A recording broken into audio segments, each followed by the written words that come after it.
பொதுவாகவே ஈஜிப்ட் அப்படின்னு சொன்னாவே கண்ணை மூடிட்டு நம்ம பேசுறது இந்த மம்மிஸ்பா. அந்த மம்மிஸை வந்து எப்படி பண்ணுவாங்க அப்படிங்கிற மாதிரி நம்ம வீடியோல சொல்லியிருக்கோம். பல யூடியூப் சேனல்ஸ் நீங்க பார்த்துருப்பீங்க. ஆனா இப்ப நான் சொல்ல போறது பயங்கர ஷாக்கிங்கா இருக்கும். குழந்தைகளை மம்மிஸ் பண்ணியிருக்காங்க. இது வரைக்கும் பூனைகளை மம்மிஸ் பண்ணியிருக்காங்க, crocodiles கூட பண்ணியிருக்காங்க.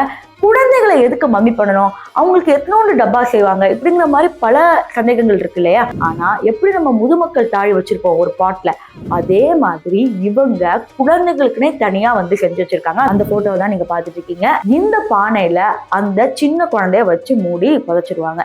சரி, இந்த குழந்தையோட ஸ்கெலிட்டன்ஸை வச்சு ஆராய்ஞ்சு பார்க்கும்போது என்ன சொல்லியிருக்காங்கன்னா, அனீமியா, நிமோனியா போன்ற பல நோய்களால அஃபெக்ட் ஆன குழந்தைகளை எப்படி காப்பாத்துறதுன்னு தெரியல. எவ்வளவோ பண்ணியிருக்காங்க, ட்ரை பண்ணியிருக்காங்க, முடியல.